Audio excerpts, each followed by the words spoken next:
What if the reason you struggle to speak confidently has nothing to do with your voice, your vocabulary, or your experience, but everything to do with what you believe about yourself when no one is watching? Most people spend years trying to fix the outside, the tone, the posture, the word choice, while the real problem is sitting silently on the inside, untouched. And until that problem is addressed, no technique in the world will give you the influence you are looking for. What you are about to hear is not a collection of tips. It is not a list of tricks you can apply tomorrow morning and forget by next week. What you are about to receive is a set of principles, and principles, unlike strategies, do not expire. They do not change with culture, with trends, or with the opinions of the latest communication expert. They are foundational, they are permanent. And when they are built into the way you think, they will permanently change the way you speak, the way you are heard, and the way people respond to you. We are going to go deep today. We are going to talk about identity, about purpose, about the weight of what you carry into every room you walk into. We are going to talk about how to see people in a way that makes them want to follow you.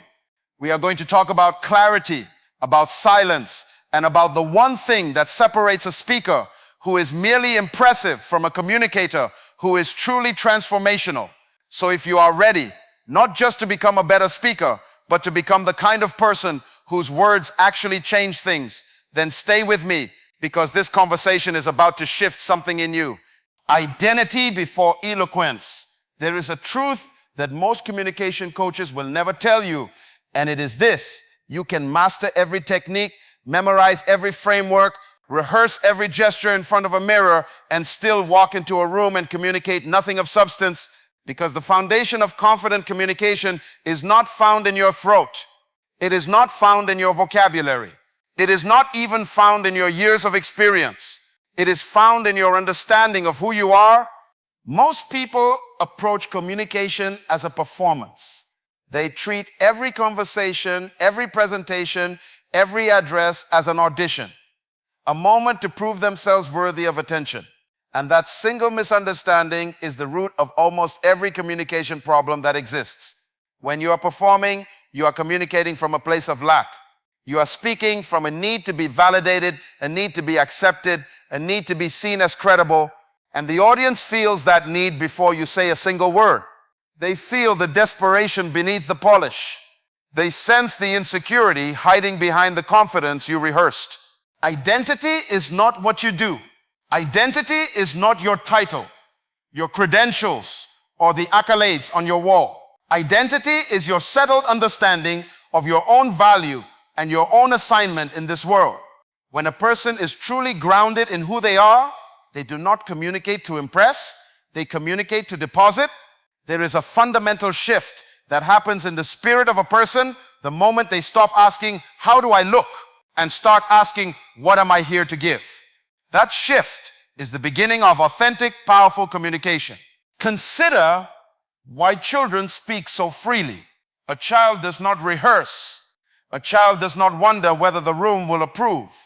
A child simply speaks from the overflow of what is inside them. Now, I am not suggesting you communicate with the immaturity of a child. I am pointing to something far more important. The child has not yet been taught to be ashamed of what they carry. The child has not yet been conditioned to shrink before an audience. Somewhere between childhood and adulthood, most people are taught, either directly or through repeated rejection, that their voice is not valuable enough to be heard without permission, and that lie becomes a prison. Confidence is simply the absence of apology for existing. It is not loudness, it is not aggression, it is not the domination of a room. Confidence is the quiet, unshakable awareness that you belong in the space you occupy, and that what you have to say is worth the time of every person listening. That awareness cannot be faked permanently. You can fake it for a moment, but under pressure, under scrutiny, under challenge, the real foundation always reveals itself. Know what you carry.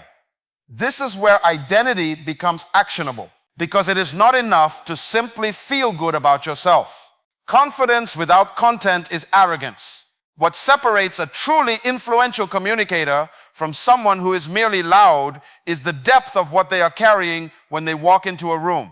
Every person has been assigned something, a vision, a solution, a truth, an experience that the world around them genuinely needs. But most people are completely unaware of the weight of what they hold, and so they handle it carelessly, or worse, they never open their mouths at all.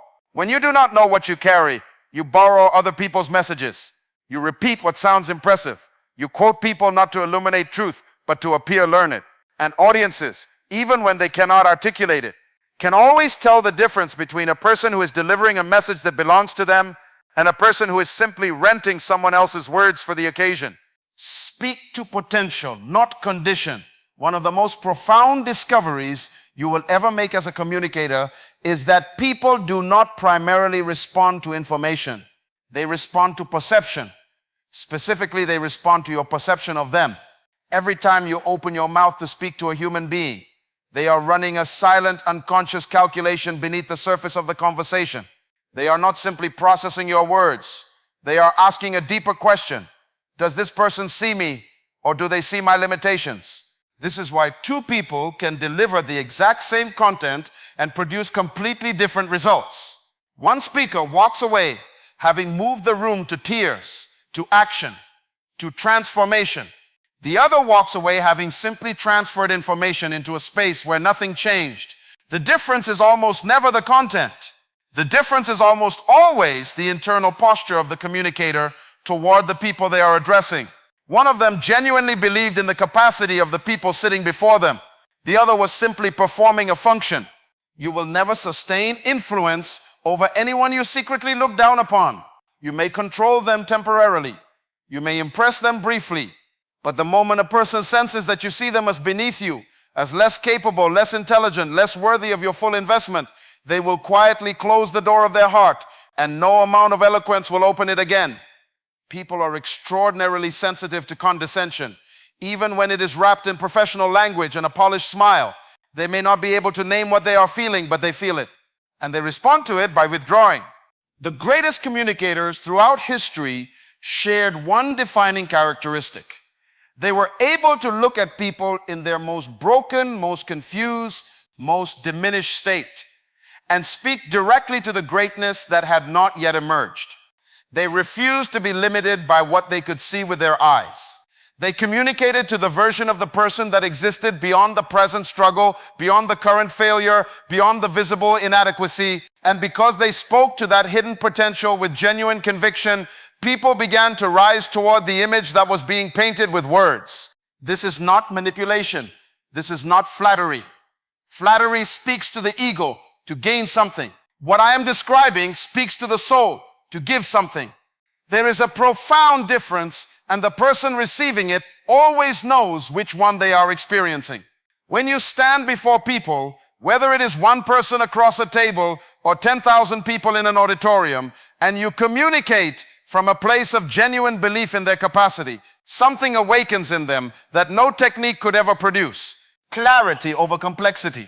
Now we must address one of the most persistent and destructive myths in the world of communication, which is the idea that complexity signals intelligence, that using difficult language, layering abstract concepts, and keeping your audience slightly confused somehow positions you as a serious thinker worthy of respect. This myth has produced generations of speakers who talk endlessly and say nothing, who fill rooms with words and leave people emptier than when they arrived. Clarity is not simplicity for the sake of being understood by the least informed person in the room. Clarity is the discipline of knowing exactly what you mean and having the courage to say precisely that nothing more, nothing less. It is actually far more intellectually demanding to be clear than to be complex. Complexity can hide behind itself. A person who is unclear can always claim they were misunderstood. But clarity exposes you completely. It puts your thinking on full display with nowhere to hide, and that requires a level of intellectual courage that most communicators never develop. When you ramble, when you circle back repeatedly, when you add qualification upon qualification until your original point has been buried under an avalanche of words, you are not demonstrating depth. you are demonstrating that you have not yet done the work of thinking clearly. The audience experiences this not as profundity, but as disrespect, because their time is being consumed without return. Clarity, on the other hand, is one of the highest forms of respect you can offer a listener. It communicates, I valued this moment enough to organize my thoughts before I open my mouth. I valued you enough to make this easy to receive. Master the pause.